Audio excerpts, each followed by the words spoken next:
साथियों का जिन्होंने कल वीडियो को देखा, लाइक किया या कमेंट के माध्यम से मुझे अगले कंटेंट की ओर बढ़ाने का काम किया। बिल्कुल स्पष्ट है, एक संजीदगी भरे इस बात के लिए जनता से जुड़े हुए मुद्दों का होना जरूरी है। हमारे एक साथी शंभू कुमार जी ने असिस्टेंट प्रोफेसर की बहाली में उम्र सीमा को घटाने का एक मुद्दा समझा और उन्होंने इस बात के लिए आपत्ति जाहिर की कि बिहार सरकार तानाशाही रवैया के तहत असिस्टेंट प्रोफेसर की बहाली में कहीं ना कहीं उम्र सीमा को घटाकर कुछ ऐसे युवाओं को निराश कर रही है जिन्होंने 5 से 10 साल तक पीएचडी या नेट में अपना समय ऊर्जा का निवेश किया। बिल्कुल स्पष्ट है, निराशा जायज है। किसी भी व्यक्ति के लिए अध्यापक की नौकरी और खासकर शिक्षक के लिए अध्यापक की नौकरी का पाना सिर्फ एक जीविका का माध्यम नहीं बल्कि एक सम्मान का साधन भी माना जाता रहा है। और जिस तरह से विश्वविद्यालय में शिक्षक बन के लोग अपने आप को सार्वगर्भित महसूस करते हैं, अपने आप को सम्मानित महसूस करते हैं, उस सम्मान की अगर प्राप्ति ना हो तो जाहिर सी बात है निराशा से हमने होगा। लेकिन मैं समझता हूँ कि सरकार अगर कोई निर्णय लेती है तो उसके पीछे भविष्य की योजनाएं, वर्तमान की कसमकस और अतीत की सीख, तीनों का मिलावट होता है। तीनों का मिलने से ही एक निर्णय का या नीति का निर्माण होता है। जहाँ तक बिहार सरकार द्वारा असिस्टेंट प्रोफेसरों की बहाली की बात है तो हम सभी जानते हैं कि माननीय नीतीश कुमार जी ने डॉक्टर राम मनोहर लोहिया जी के सप्त क्रांति सिद्धांत को जमीन पर उतारने के उद्देश्य से 7 निश्चय कार्यक्रम को पिछले 2015 के चुनाव के बाद लगातार जमीन पर लागू करने का काम किया है। चाहे वो जंगल की योजना हो, चाहे वो स्किलिंग का प्रोजेक्ट हो, चाहे वो स्टार्टअप योजना हो, हर योजना का ब्रेन चाइल्ड और हर योजना का लॉन्चिंग पैड कहीं ना कहीं 7 निश्चय परियोजना ही रहा है। जिस प्रकार से माननीय नीतीश कुमार जी ने 2015 में चुनाव जीतने के बाद बिहार विकास मिशन के नाम से एक पॉलिसी ऑर्गेनाइजेशन का गठन किया, पब्लिक प्राइवेट पार्टनरशिप के आधार पे नए युवाओं को रोजगार के साधन मुहैया कराने की दिशा में उन्होंने लगातार काम किया और उसी का बढ़ता हुआ स्वरूप आज हम देख पा रहे हैं जब भारी संख्या में असिस्टेंट प्रोफेसरों की बहाली प्रदेश के विभिन्न कॉलेजों में होने जा रही है। माननीय नीतीश कुमार जी ने 7 निश्चय पार्ट 3 के अंतर्गत उन्होंने उच्च शिक्षा को बढ़ावा देने के उद्देश्य से एक अलग से डेडिकेटेड शिक्षा विभाग का गठन किया। 2017 में उन्होंने राज्य विश्वविद्यालय आयोग का पुनर्जीवित किया और लगातार उसके माध्यम से बिहार के कॉलेजेस में शिक्षा में हो रहे बदलाव को मॉनिटर करने के लिए बिहार राज्य विश्वविद्यालय अनुदान आयोग के माध्यम से मॉनिटरिंग की जा रही है।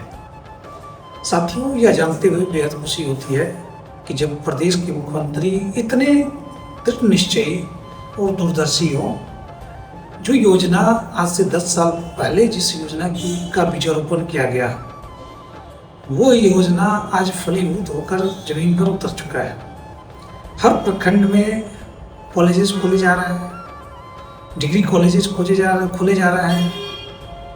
उन बच्चियों को और उन युवाओं को जो बाहर जाने में अक्षम रहे थे, जिन्हें लंबी दूरी की यात्रा नहीं कर सकते हैं, जिनके पास इतने साधन नहीं है कि वो शहरों में जाकर अपनी उच्च शिक्षा की हसरत को पूरा कर सकें, उसके लिए माननीय नीतीश कुमार जी ने एक बड़ा निर्णय लिया कि हम उन सभी प्रखंडों में डिग्री कॉलेज खोलेंगे जहाँ पर डिग्री कॉलेज की सुविधा नहीं है। और आज वह डिग्री कॉलेज ऑपरेशनल मोड में है। माननीय सम्राट चौधरी जी ने माननीय नीतीश कुमार जी के निर्णय को, निश्चय को आगे बढ़ाते हुए उन सारे डिग्री कॉलेजेस को चालू करने का जो प्रयास किया है, जो उनका काम है, जिसके माध्यम से वो कॉलेजेस को चालू किए हैं, और आगे उन्हीं कॉलेजेस के लिए प्रोफेसरों की बहाली की जा रही है। तो हमारे एक मित्र शंभू कुमार जी को इस बात से जरूर आपत्ति रही है कि उम्र सीमा क्यों हटा दी गई है। जाहिर सी बात है, उनकी आपत्ति जायज होगी।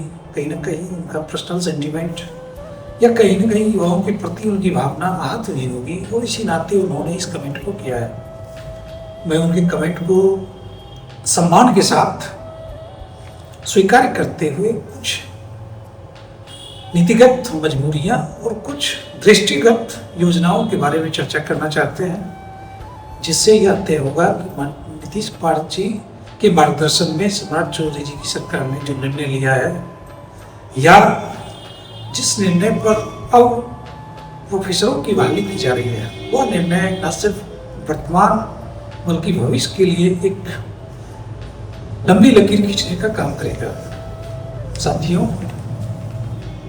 जब किसी कॉलेज में प्रोफेसरों की बहाली की जाती है, तो हमें अगले पीढ़ी के लिए मानव संपदा को तैयार करने जैसा यज्ञ के रूप में इसे देखा जाना चाहिए। जिन प्रोफेसरों की बहाली की जाती है, उनके अंदर ऊर्जा, अनुभव और उमंग की वो प्रकाष्ठा जरूर होनी चाहिए जो पढ़ने वाले, मैं समझता हूँ 25 साल से कम उम्र के युवाओं को इतना उत्तेजित और उद्वेलित कर सके कि वह अपने जीवन में कुछ कर सकें। जहाँ तक 55 साल की उम्र सीमा है, मैं समझता हूँ कि 55 साल की उम्र सीमा के बाद काफ़ी हद तक व्यक्ति के अंदर वो पोटेंशियल नहीं रह जाता है जो 40 साल, 35 साल, 30 साल या 25 साल के युवाओं में हो सकता है। जहाँ तक बात उम्र सीमा घटने की है, चाहे गुजरात हो, महाराष्ट्र हो, उत्तर प्रदेश हो या अमन देश के सभी राज्यों में उम्र सीमा लगभग 40 वर्ष की है।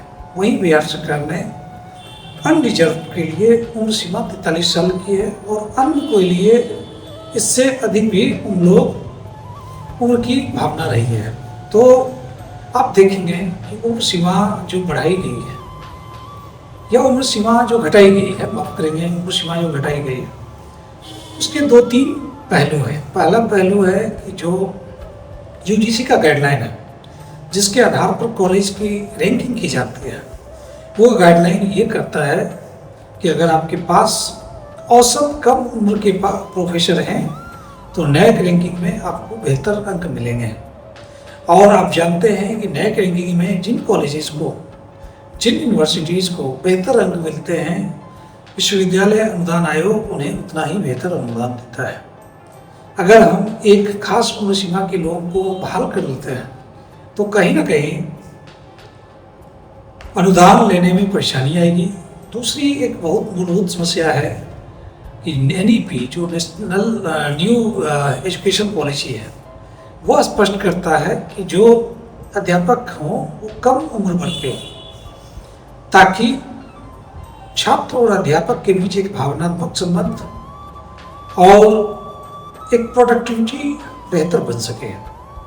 वहीं न्यू पेंशन पॉलिसी जो है, NPS स्कीम है, NPS न्यू पेंशन स्कीम, वह कहता है कि अगर 20 साल से कम आपकी सेवा है तो पेंशन या फिर ग्रेच्युटी में आपको परेशानी उठानी पड़ सकती है।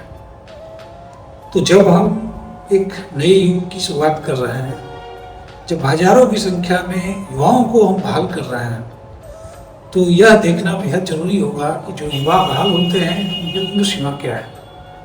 क्या हम ऐसे युवाओं के साथ अन्याय तो नहीं कर रहे हैं जो वास्तव में नए हैं, जिन्होंने पढ़ाई की है, उनकी पढ़ाई कंटिन्यूअस रही है, और वो चाहते हैं कि उनकी नियुक्ति हो ताकि अपने अधिकतम ऊर्जा का इस्तेमाल वो रिसर्च में कर सकें, बच्चों को मोटिवेशन में कर सकें, या कॉलेज के बौद्धिक संपदा को समृद्ध करने में कर सकें। तो यूजीसी का गाइडलाइन, स्टेट गवर्नमेंट की पॉलिसी, न्यू पेंशन स्कीम और न्यू एजुकेशन पॉलिसी, इन सारे कंपल्सन के बीच देश के सभी राज्यों ने उम्र सीमा को घटाया है।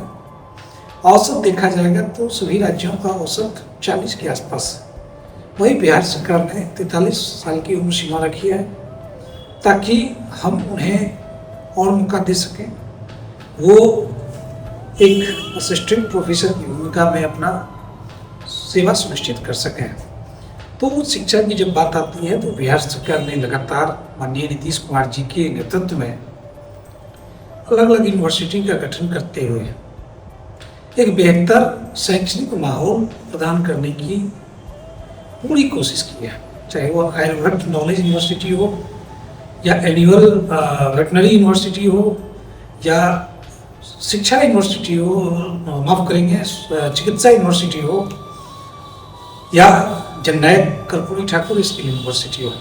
तो सरकार ने स्पोर्ट्स यूनिवर्सिटी की बात करें तो कई सारे यूनिवर्सिटीज़ को इसलिए भी खोले गए हैं, बनाए गए हैं, उनकी आधारशिला रखी गई है ताकि भविष्य में एक न्यू बिहार की परिकल्पना को साकार किया जा सके। और वर्तमान बहाली इसी उद्देश्य से सुनिश्चित की जा रही है। हमारे एक अन्य साथी अभय कुमार जी ने एक कमेंट किया है दूरदर्शिता। मैं समझता हूँ ये कमेंट उनका निशांत जी के स्वास्थ्य मंत्री के रूप में उन्होंने किया है। तो बिल्कुल अभय जी, मैं आपकी बातों से सहमत हूँ कि निशांत जी ने उस दुर्गम पथ को चुना है जहाँ स्वास्थ्य विभाग को चलाने के लिए, स्वास्थ्य विभाग में काम करने के लिए बहुत ही ऊर्जा की जरूरत होती है, क्योंकि यह विभाग प्रदेश के 13 करोड़ आबादी से डायरेक्टली जुड़ा हुआ है, प्रत्यक्ष संबंध है। चाहे वो 70 साल के बुजुर्ग हों या 7 महीने का बच्चा हो, सभी को स्वास्थ्य संबंधी सुविधाएं की जरूरत होती है।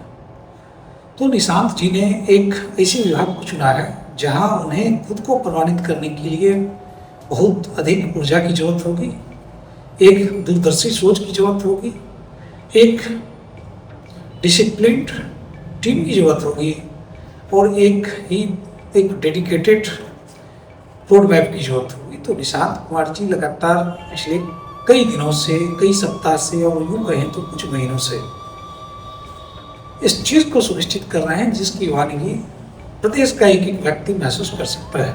पिछले दिनों सुदूर भ्रमण के दरमियान मैंने देखा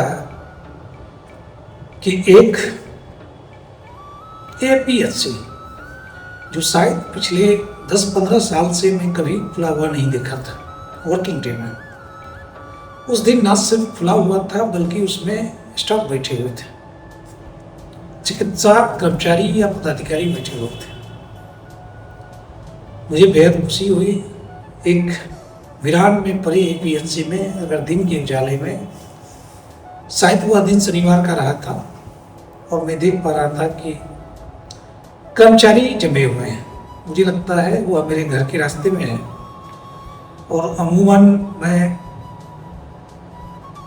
साल में कम से कम 15 से 20 बार या यूँ कहें तो 30 बार उस रास्ते से जाता हूँ।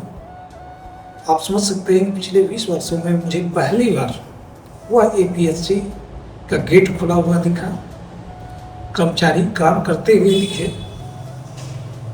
यह स्पष्ट करता है कि निशांत कुमार जी का मेहनत और जमीन पर उतर चुका है।